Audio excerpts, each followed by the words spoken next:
អូខេអញ្ចឹងនៅក្នុងវីដេអូនេះគឺខ្ញុំនឹងធ្វើការបង្ហាញរបៀប set up ទៅលើvirtual machine អញ្ចឹងគឺយើងអត់ប្រើទៅនឹងIS file ISO ដូចពីមុនទេគឺយើងប្រើជាមួយនឹងcloud image អញ្ចឹង cloud backup យកនៃ cloud image គឺការដំឡើងវាគឺមានភាពងាយស្រួលហើយវាលឿនអញ្ចឹងនៅក្នុង Proxmox គឺយើងគ្រាន់តែ clone ហើយ assign IP គឺដំណើរការហើយអញ្ចឹងនៅក្នុងនេះគឺខ្ញុំប្រើទៅនឹង Alma Linux អញ្ចឹងចំពោះ cloud image ដែលយើងប្រើគឺយើងប្រើ Alma Linux version 9.5 ហ្នឹងបន្ទាប់មកគឺយើង login SSH ចូលទៅ server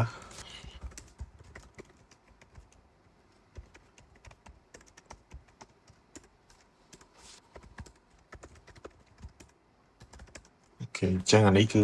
យើង login ចូលហើយអញ្ចឹងគឺយើងធ្វើការ download វាមក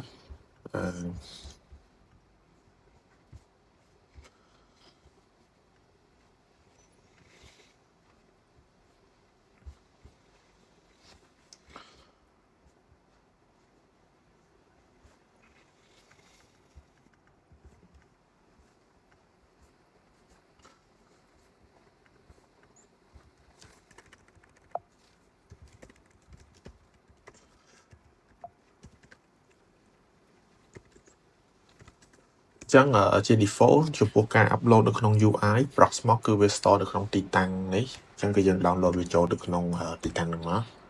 អញ្ចឹងឥឡូវយើងរងចាំវា process complete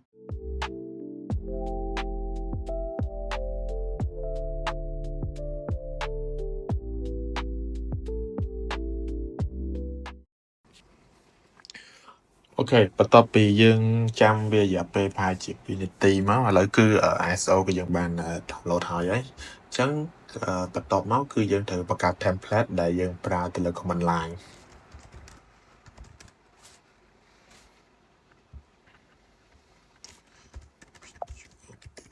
អញ្ចឹងនៅក្នុងហ្នឹងគឺខ្ញុំប្រើខ្ញុំបង្កើត template វាតាម903បន្ទាប់មក memory 4096 4G 2 call socket 1 CPU host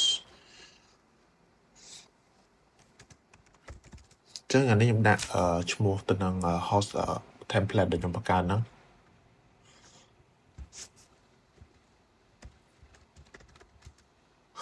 ប្រហែលនេះ9.5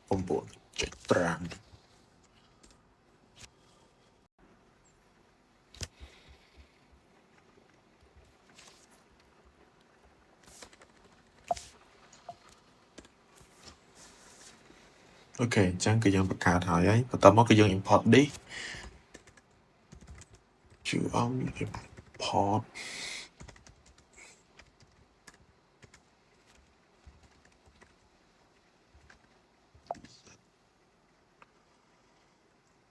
reset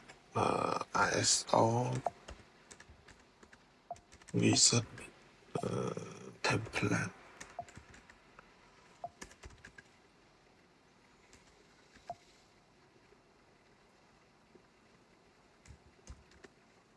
Alma Linux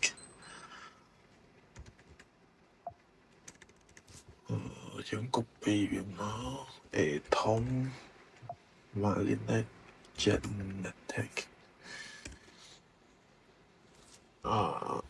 ឈប់តោះមកគឺយើងវាយ storage របស់យើងវាយ storage របស់យើងដោយសារខ្ញុំដាក់នៅក្នុង local នេះគឺខ្ញុំប្រើមួយនេះអូខេឥឡូវយើង import disk របស់យើងចូលហើយបន្ទាប់ពីយើង import ចូលហើយគឺយើង set ទៅនឹង disk ប្រភេទរបស់យើងគឺខ្ញុំប្រើជាបែបនេះអូខេ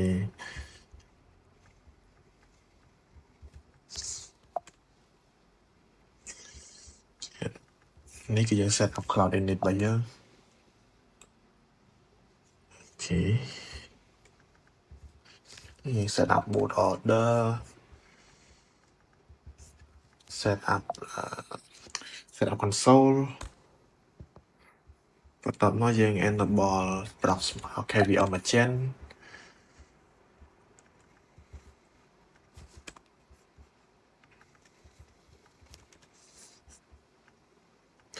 អានេះគឺយើង set up ទៅនឹង root password របស់យើង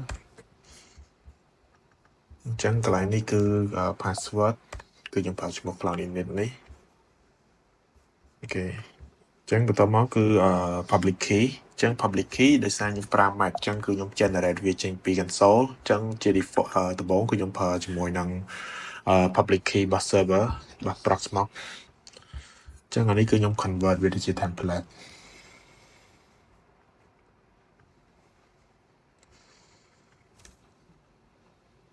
អូខេអញ្ចឹងអានេះគឺ template របស់វាខ្ញុំបាន convert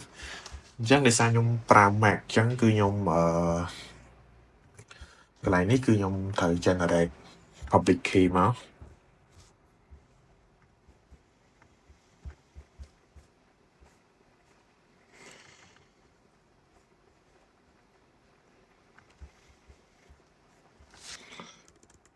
អញ្ចឹងគឺយើង generate public key ssh.keygen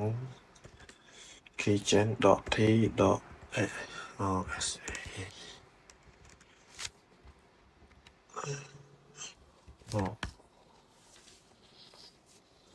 អញ្ចឹង public key គឺខ្ញុំ sell នៅទីតាំងផ្សេង user server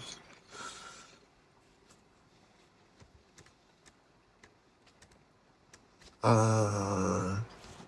ញ្ចឹងចំពោះកន្លែងទីតាំង desktop public key គឺវានៅកន្លែងនេះអញ្ចឹងគឺខ្ញុំប្រើ default វាមកអញ្ចឹងខ្ញុំប្រើចាស់វាអញ្ចឹងគឺ no អញ្ចឹងដោយសារខ្ញុំធ្លាប់ generate មកហើយអញ្ចឹង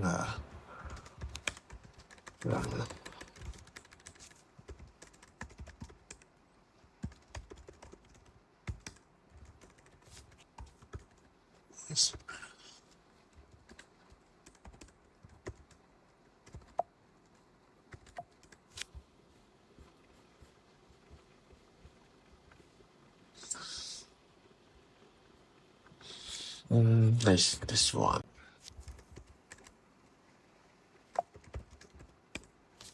អញ្ចឹងអានេះគឺ public key របស់ខ្ញុំគឺខ្ញុំទៅពីមកអញ្ចឹងជាដំបូងគឺខ្ញុំទៅ clone វាសិនអញ្ចឹងកន្លែងនេះគឺខ្ញុំ full clone អញ្ចឹងអានេះគឺខ្ញុំបង្កើត content virtual machine ថ្មីគឺខ្ញុំដាក់ confine អញ្ចឹងអានេះគឺទីតាំង storage អញ្ចឹងគឺខ្ញុំ store នៅ hard disk ផ្សេងអូខេអញ្ចឹងគឺវាចាប់ផ្ដើមធ្វើការ convert template របស់យើងទៅកាន់អញ្ចឹងកន្លែងនេះគឺវា convert template របស់យើងទៅកាន់ virtual machine អញ្ចឹងនេះគឺយើងបាន virtual machine មួយហើយអញ្ចឹងកន្លែងនេះគឺខ្ញុំគ្រាន់តែ replace ទៅនឹង public key អញ្ចឹងខ្ញុំ load វាអត់អញ្ចឹងខ្ញុំ OK វាមក